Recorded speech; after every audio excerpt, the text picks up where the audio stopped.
పద.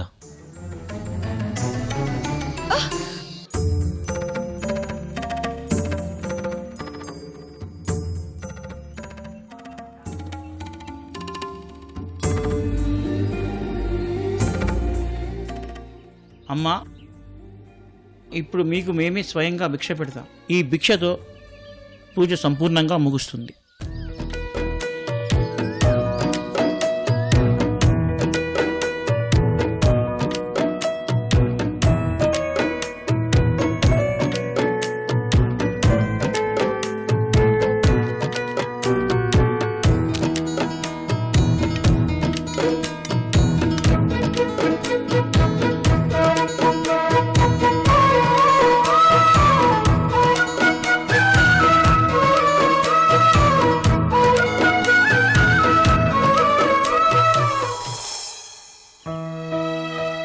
అమ్మా, మీలో ఎవరైనా వచ్చి భిక్ష వడ్డించవచ్చు.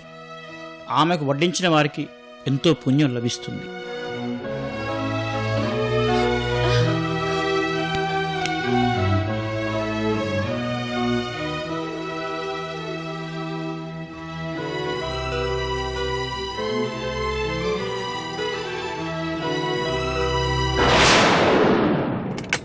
పూజారి గారు, నాకు ఎవరు వడ్డించినా పర్వాలేదు. ఈ అమ్మాయి మాత్రం వడ్డించడానికి వీల్లేదు.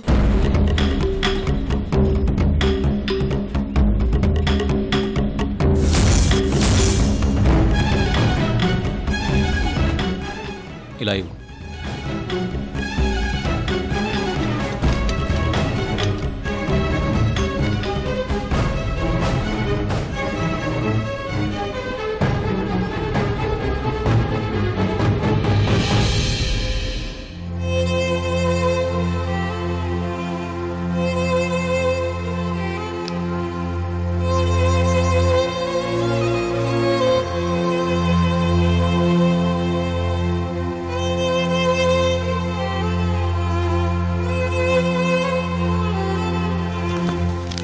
అమ్మా, మీరు మహాప్రసాదాన్ని స్వీకరించారు. ఇక మీ పూజ అయిపోయినట్లే. ఇక చేయి కడుక్కొని రండి, తాంబూలం ఇస్తాను. అలాగే పంతులు గారు. వెళ్ళిరండి.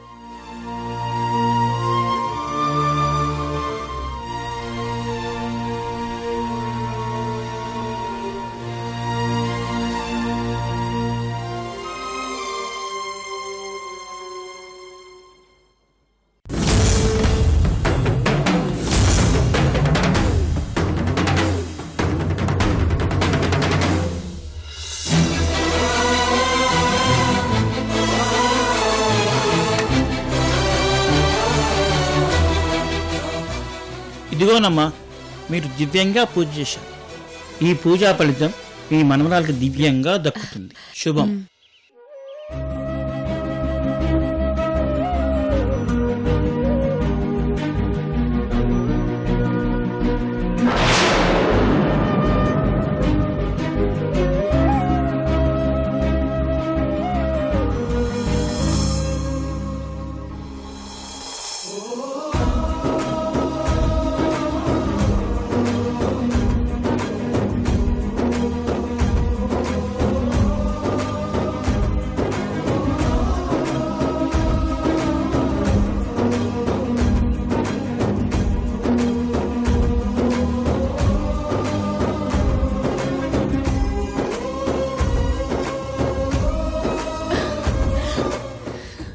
రోజీ, ఏమైంది రోజీ?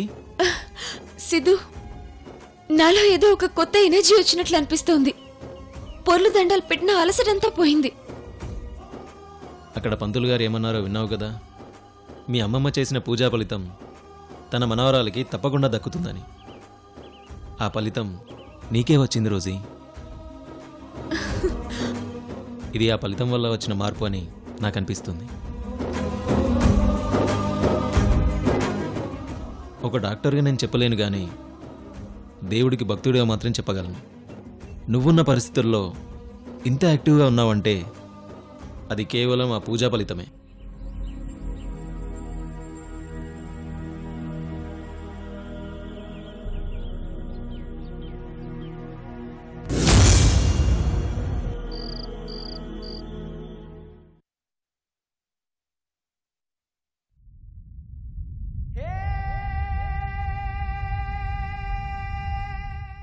అమ్మా, మీరు పూజించిన శివుని గుడికి అనుసంధానమైన పార్వతమ్మ విగ్రహం శ్రీశైలం దగ్గర అడవిలో తూర్పువైపు ఒక చెట్టు క్రింద వెలసిందని అంటారు.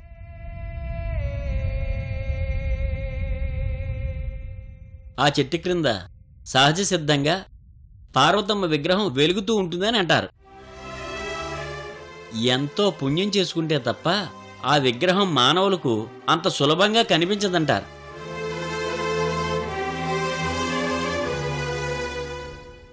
ఎంతో కష్టపడి అమ్మవారి దర్శనం కోసం వెళ్లిన అమ్మవారు కనిపించక చాలా మంది తిరిగి వచ్చేశారు. ఏంటి పంతులు గారు, ఆ అమ్మవారి దర్శనం అంత కష్టమా? చాలా కష్టం. పైగా మీ అమ్మమ్మగారి శివదీక్ష ఆ అమ్మవారి దర్శనంతోనే పరిపూర్ణం అవుతుంది.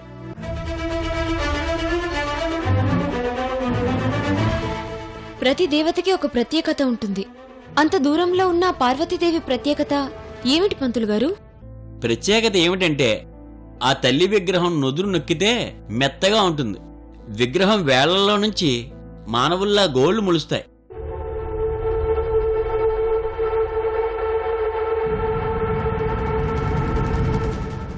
ప్రపంచంలో ఎక్కడా లేని వింత ఆ విగ్రహంలో ఉంది. అందుకే ఆ ప్రత్యేక విగ్రహం అంత తొందరగా ఎవరికీ దర్శనం ఇవ్వదు. అంటే ఇప్పుడు మా గ్రాని ఆ విగ్రహాన్ని దర్శనం చేసుకోవాలంటారు? అవునమ్మా, దానికి ఒక ప్రక్రియ ఉంది. ముందు ఇరుముడి కట్టుకోవాలి. దాన్ని తల మీద పెట్టుకుని అమ్మవారి దర్శనం అయ్యి ఆ ఇరుముడి అమ్మవారికి నీడగా ఉన్న చెట్టుకి కట్టే వరకు పొరపాటును కూడా కింద పెట్టకూడదు.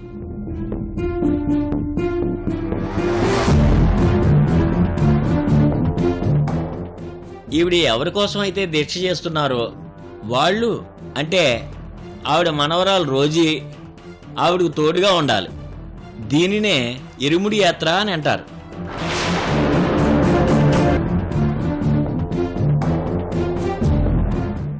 అంత కష్టమైన ఈ యాత్ర చేయాలా? ఇంకొక మార్గం లేదా? చూడమ్మా, అందరూ చేసే శివదీక్షకి రోజీగారు చేస్తున్న శివదీక్షకు చాలా తేడా ఉంది. ఇది చాలా కష్టమైన దీక్ష. మీరంతా చూసే ఉంటారు. ఆవిడ 2 పూజలు చేసి ఎంత కష్టపడ్డారో. ఆఖరి ఘట్టం ఇరుముడి సమర్పించడంతో పూజ ముగుస్తుంది. కాబట్టి ఇది తప్పకుండా చేయాలి. వింటుంటేనే చాలా కష్టంగా అనిపిస్తుంది పంతులు గారు.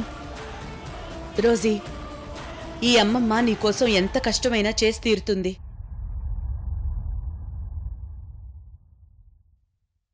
నాకు నీ సుఖం ముఖ్యం. 15 సంవత్సరాలు నీకోసం నేను వెతికిన దానికంటే ఇదేమీ కష్టం కాదు.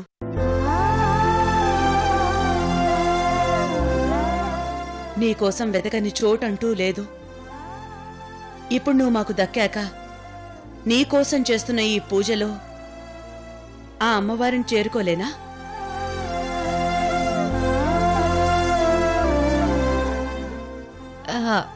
ఎంతో మంది వెళ్లి ఫెయిల్ అయ్యి వచ్చారని అంటున్నారు కదా గ్రాని.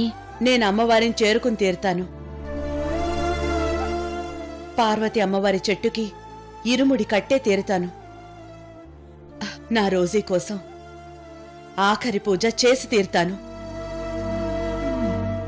పంతులు గారు, Rosy group of industries chairperson చేత మీరు ఇలాంటి పూజలు చేయించడం మాకు చాలా ఇబ్బంది కదా. నాకు లేని ఇబ్బంది మీకెందుకు? అయినా రోజీ గ్రూప్ ఆఫ్ ఇండస్ట్రీస్కి మేనేజింగ్ డైరెక్టర్గా నా మనవరాల్ని ఆ సీట్లో కూర్చోపెట్టడానికేగా ఇదంతా చేస్తోంది. అయితే ఓ పని చేద్దాం, మీకు తోడుగా మేము వస్తాం. చూడండి, ఈ దీక్ష చేస్తున్నవారు ఎవరి కోసమైతే చేస్తున్నారో వారు మాత్రమే తోడుగా దర్శనానికి వెళ్ళాలి. అందుకే ఆ అమ్మవారు ఎవరికి పడితే వాళ్ళకి దర్శనం ఇవ్వదు, ఎవరు పడితే వాళ్ళు వెళ్ళకూడదు. చూడండి, మీరెవరూ ఏమీ టెన్షన్ పడక్కర్లేదు.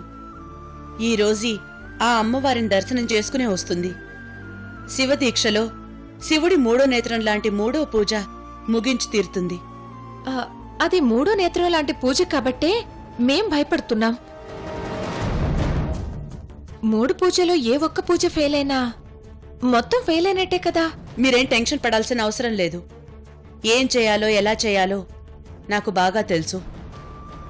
పంతులు గారు, మీరు చెప్పినట్టు రేపే నాకు ఇరుముడి కట్టండి.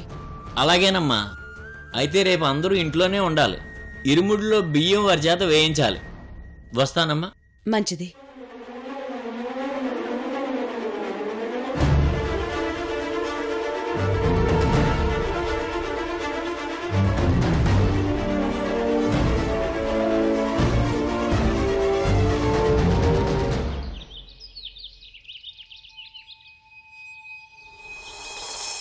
ఓం గణానాన్త్వా గణపతిం హవామహే కవిం కవీనాముపమస్రవస్తమం జ్యేష్ఠరాజం బ్రహ్మణాం బ్రహ్మణస్పదాన శృణ్వన్నోతిభిస్సేదసాదనం అయం ముహూర్తస్సు ముహూర్తోస్తు.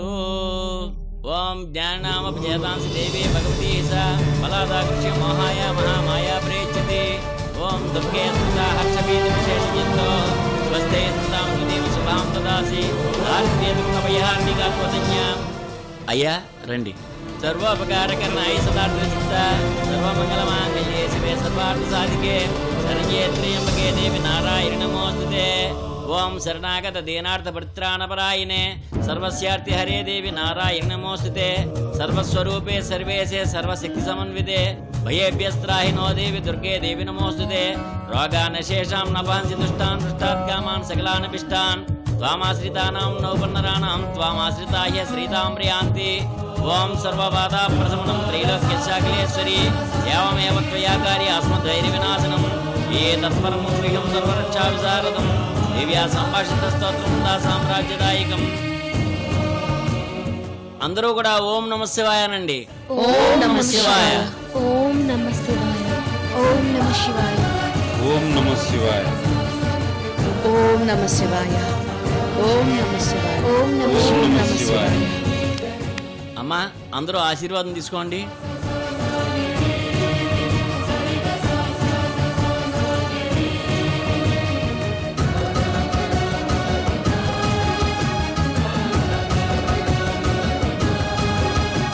అమ్మా, అమ్మవారి దర్శనం అయ్యేంత వరకు ఆ ఇరుముడి దించకూడదు. అలాగే పంతులు గారు. అమ్మా, అది మామూలు ఇరుముడి కాదు, సంకల్ప ఇరుముడి. ఒక విధంగా మీ మనవరాలు రోజీ కోసం మీ సంకల్పాన్ని ఇరుముడిగా తీసుకువెళ్తున్నారు. ఎక్కడా దించకుండా వెళ్ళండి అమ్మా. అలాగే పంతులు గారు. ఇక బయలుదేరండి. సరే పంతులు గారు, వెళ్తాను. వెళ్తాను అని అనకూడదమ్మా, వెళ్ళొస్తాను అనాలి. అలాగే, వెళ్ళొస్తాను. చూడమ్మా, మీ అమ్మమ్మ ప్రక్కనే ఉంటూ ఆవిడికి సహకరిస్తూ ఉండు. అలాగే పంతులు గారు. అంతా శుభం జరుగుగాక.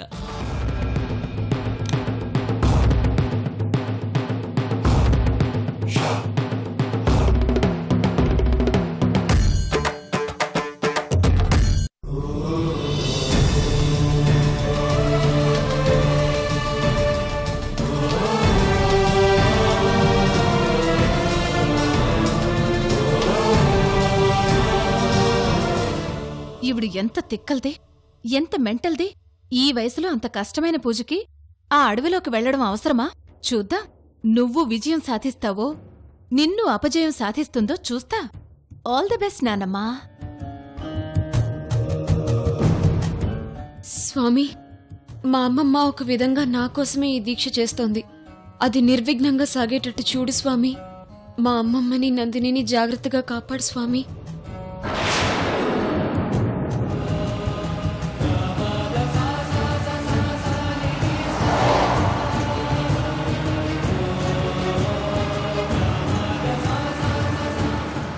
మేడం, ఆ గుట్ట దగ్గరికి వెళ్ళాలంటే నాకు రూట్ తెలియదు మేడం. సరే, ముందు కారు ఆపు, వాళ్ళని అడిగి అడ్రస్ తెలుసుకుందాం. సరే మేడం.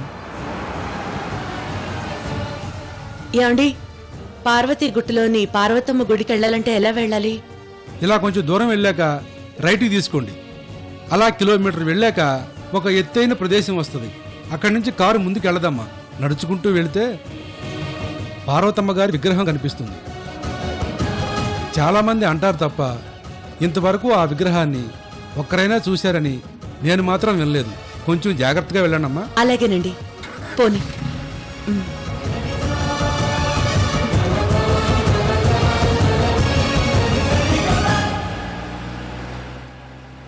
అమ్మమ్మా,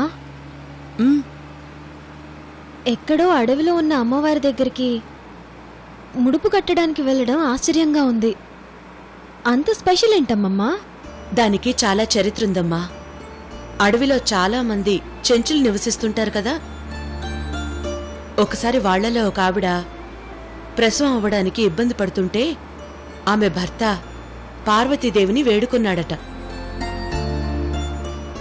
అమ్మా పార్వతీదేవి, నా భార్య చాలా ఇబ్బంది పడుతుంది, నువ్వే కాపాడాలమ్మా, నీకిరుముడిని సమర్పించుకుంటానని ప్రార్థించగానే సాక్షాత్తు ఆ పార్వతీదేవే మానవ రూపంలో వచ్చి ఆవిడికి ఏ బాధ రానివ్వకుండా ప్రసవం జరిగేలా చూసి మాయమైందట.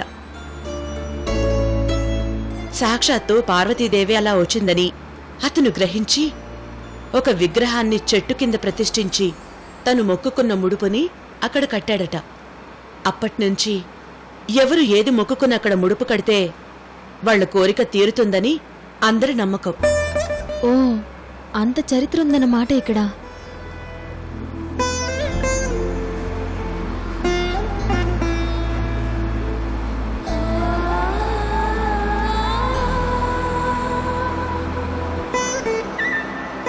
మేడం, కారు ఇక్కడి నుంచి ముందుకు వెళ్ళలేదు మేడం. సరేలే, కారాపు.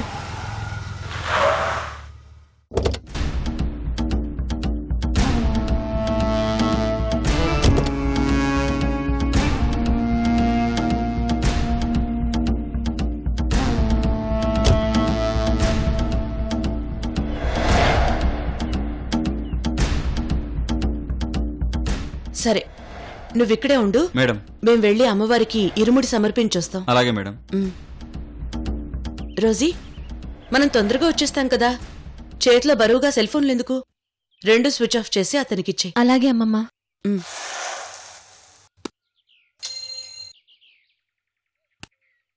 వెళ్దామా?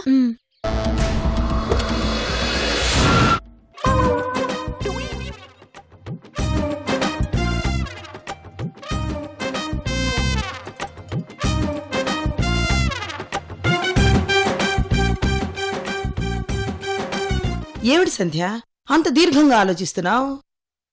ఏం లేదు పిన్ని, రోజీ కోసం నానమ్మ అంత కష్టపడి పూజలు చేస్తుంది అంటే రోజీకంత మంచి జరుగుతుంది కదా. దేవుడు అనుగ్రహం కూడా ఉంటుంది కదా. మరి నాక్కూడా దేవుడు అనుగ్రహం ఉండాలంటే ఏం చేయాలి? అమ్మ సంధ్య, నువ్వు మామూలు దానివి కాదే. నువ్వు బక్కగా ఉన్నా తెలివితేటలు మాత్రం చాలా బరువుగా ఉన్నాయి. నీకిప్పుడు కిక్కిస్తాను చూడు. సంధ్య, నీ బాధ నాకు అర్థమైంది. నీకు దేవుడు అనుగ్రహం కావాలంటే నేను చెప్పినట్టుగా చెయ్యాలి. ఏం చేయాలి పిన్ని? అదేదో తొందరగా చెప్పవా? ఇప్పుడు వాళ్ళిద్దరూ పార్వతీదేవి విగ్రహం దగ్గరికి వెళ్లారు కదా, అలాగే నువ్వు కూడా పార్వతీదేవి పటం ముందు నేను చెప్పినట్టుగా చేయాలి. అప్పుడు పుణ్యం ఫలితం 2 దక్కుతాయి. ఏం చేయాలో చెప్పు పిన్ని. 108 గుంజీళ్లు తీయాలి. 108 గుంజీలా? అవును, 108 గుంజీళ్లు తీయాలి. ఆ తర్వాత నీ ఇష్టం. చూడు, మీ నానమ్మ 108 పుష్పాలతో ఎంతో కష్టపడి పూజ చేసింది. నువ్వు ఆ మాత్రం గుంజీళ్లు తీలేవు? సరే పిన్ని, నువ్వు చెప్పినట్టే చేస్తాను. నాకు కూడా పార్వతమ్మ అనుగ్రహం కావాలి. అవునా? ఉండు, అమ్మవారి ఫోటో తీసుకొస్తాను.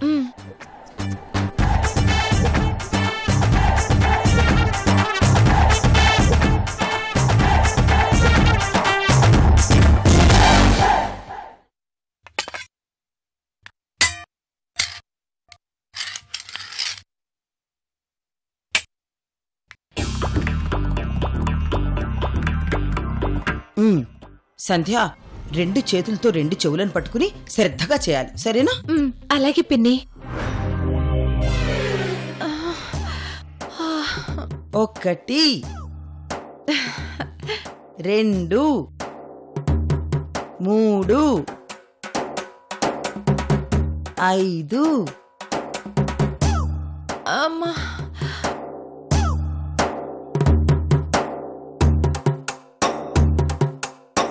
అబ్బా పిన్ని.